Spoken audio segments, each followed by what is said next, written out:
No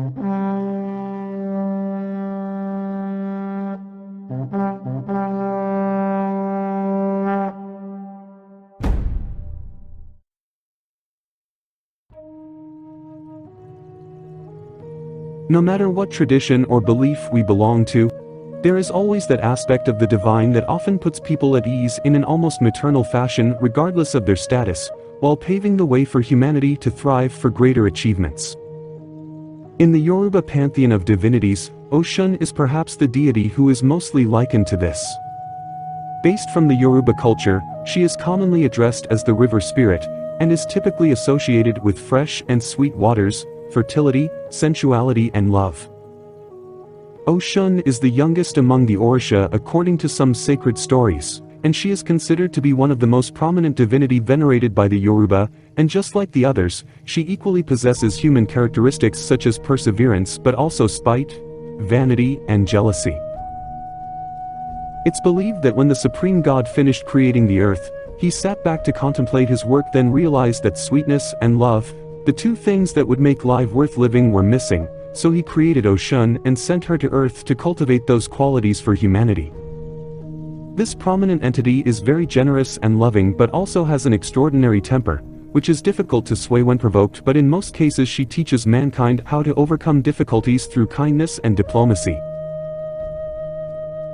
Oshun is often depicted as the most beautiful female Orisha who's charming and coquettish. She exhibits all characteristics associated with fresh flowing water that always appear vivacious and refreshing, or sometimes pictured as a mermaid, which refer to her water spirit title, while elsewhere she is often painted admiring her own beauty in a mirror, because of her undeniable sex appeal and sensual power that encapsulates the feminine ideal. Though many would see her self-admiration as vain or even shallow, in contrary, she is trying to show that there's an endless power in self-love, self-confidence, and self-reflection. In fact, to respect one's worth is also to understand and be able to appreciate yourself as a whole before anyone else, which are the paths that lead to better improvement, so her devotees can learn that there is power in loving and admiring their own capabilities. It has often been claimed that the Orisha is fond of everything shiny and glittery, and as a compliment to her beauty and charm, she's usually dressed and covered with golden clothes and wearing all kinds of jewelry such as golden beads and bracelets that jingle seductively when she moves. As a precious metal, gold is associated with prosperity, wealth, glamour, and beauty, while the color on itself as well as yellow and amber symbolize compassion, love, wisdom, and in some cases magic. And as in homage to this water spirit, many women from West and East African cultures traditionally wear golden beads and chains around their waists as a symbol of fertility, femininity, and sensuality. There are several Yoruba myths existing which concern Oshun and her significance as a Yoruba divinity. In most Yoruba stories, she is generally portrayed as the nurturer of humanity and the mother of all existential sweet things, with one myth particularly highlighting her as the central figure in the creation of the world. The Yoruba people believe that once upon a time, the supreme god sent 17 Orishas down on earth to populate and fructify the land. Meanwhile, she was one of these original Orisha, but was also the only female deity while the other were all male. However, after reaching the earth, Oshun was neglected and singled out by the others, who judged her presence useless for the task, believing this was a man's job to revive humanity. So they all tried to do it on their own by using different kind of powers, but none of these were successful. Overwhelmed by this situation and after so many failures in their attempts to achieve what they came down on earth for, the 16 male Orishas realized how incapable they were for completing the task given by the supreme god. Feeling all ashamed, they decided to go back to him in heaven to explain what had happened and hoping that a suitable solution would be granted to them.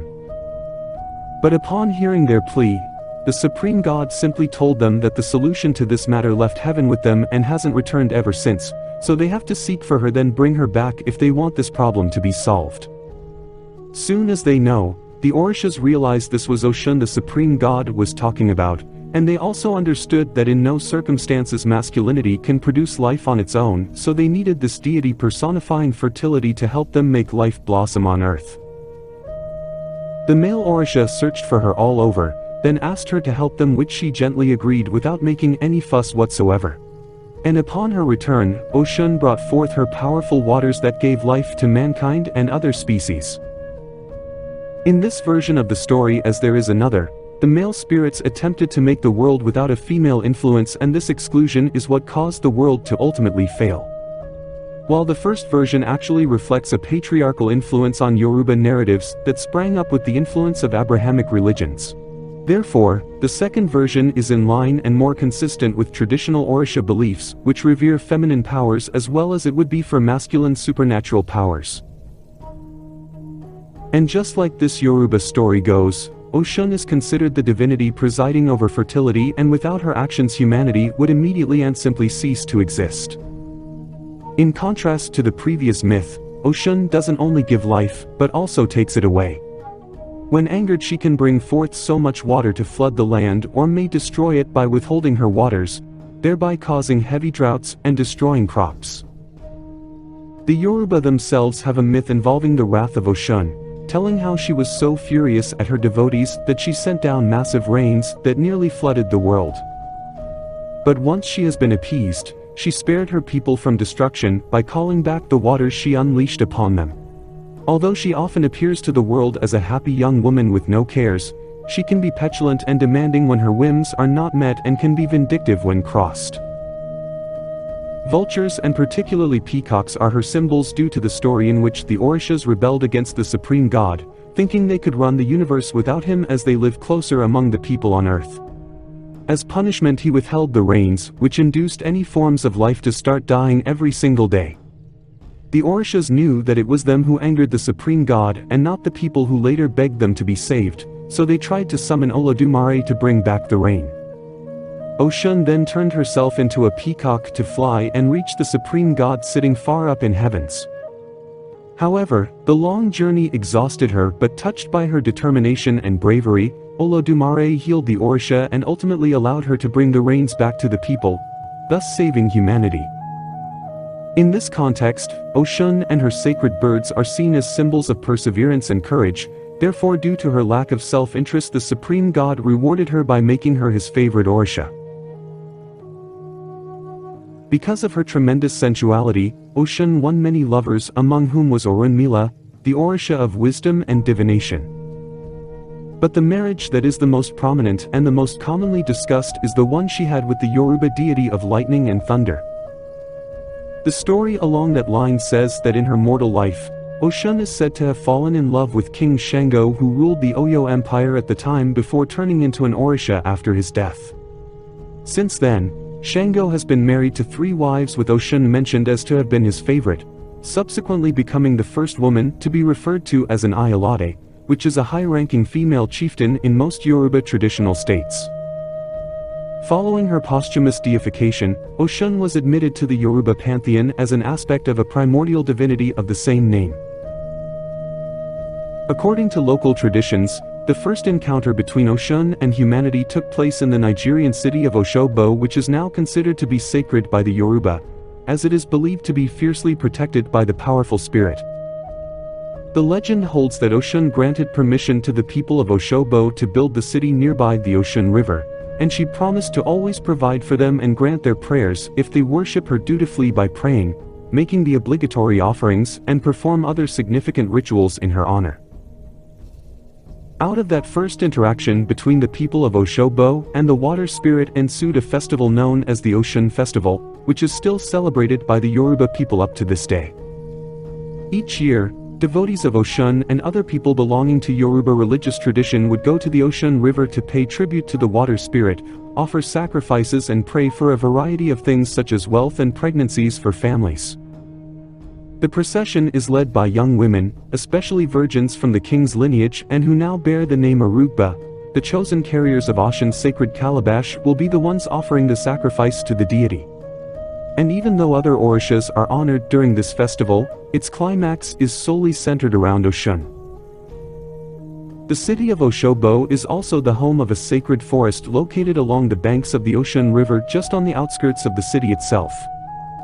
This sacred site is called Oshogbo Sacred Grove, which has been established almost 5 centuries ago, contains several artwork as well as shrines and sanctuaries honoring Oshun. The dense forest of the Oshun Sacred Grove is among the last remnants of the primary high forest still existing in southern Nigeria, which used to adjoin the edges of most Yoruba cities before extensive urbanization. Based in some accounts, the Yoruba people had several sacred groves in Yorubaland, but the Oshogbo Sacred Grove was the only site that survived the arrival of Christianity, and has been since then very precious in the Yoruba culture.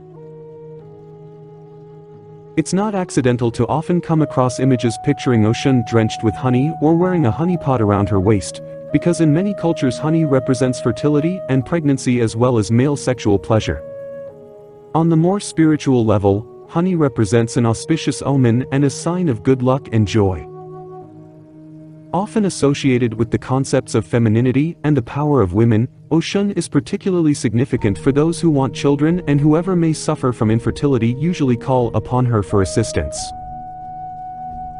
Oshun is especially important to women from West African cultures, but also to any woman of West African descent now living in the diaspora.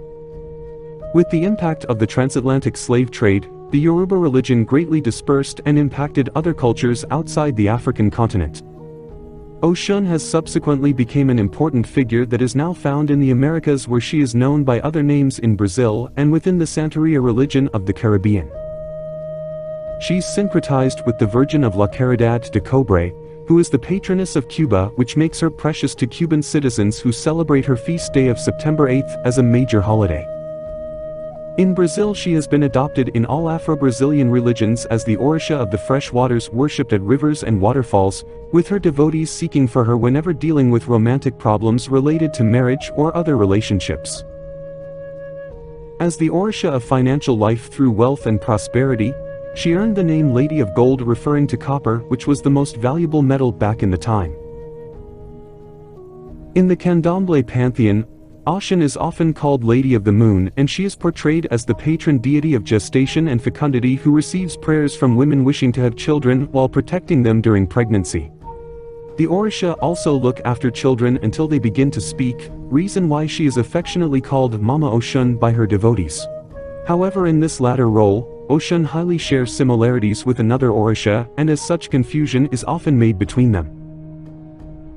Although in nature Oshun rules over rivers, Yemaya, her older sister, is said to have dominion over all waters on earth.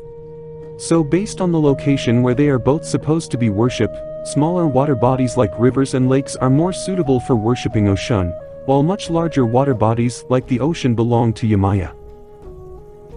Yemaya and Oshun have a close relationship and often work together, especially in issues related to romance, marriage and motherhood. Yemaya is a mature motherly type who watches over children and protects babies in the womb, while Oshun is the seductive and sensual Orisha who makes sure babies are conceived as she inspires sexual love and promotes fertility. But once her job is done, she usually loses interest and hands over the child rearing to her more maternal sister. Through the account of Oshun to have had a key role in the creation of the world, we can see similarities with the Egyptian goddess Hathor in the tale covered by the Book of the Heavenly Cow, in which the Egyptian goddess returned to her father and brought the fertile waters of the Nile River that gave life to the ancient Egyptians. Therefore, and alongside the Greek goddess Aphrodite, they are all three syncretized with each other in their roles of moon goddesses ruling over love, fertility, and beauty. As the guardian deity of the river Oshun, who is revered particularly in the towns and villages along the banks of the river where sacred weapons are kept in her shrines, Oshun is regarded as a benevolent deity who governs the sweet waters of the earth as well as love, prosperity and fertility according to Yoruba religion. She's a protector of the poor and the sick, bringing them health, joy, dance and music. Also a goddess of healing, she is worshipped particularly by women and is honored in the annual festival during which new cultic priestesses are selected. We have to note here that through her stories and worship, her devotees are taught the way of great divinity, compassion and determination. Hopefully you had a good time watching this video, and if you have any thoughts you want to share, do feel free to do that in the comment down below. And as always, stay curious.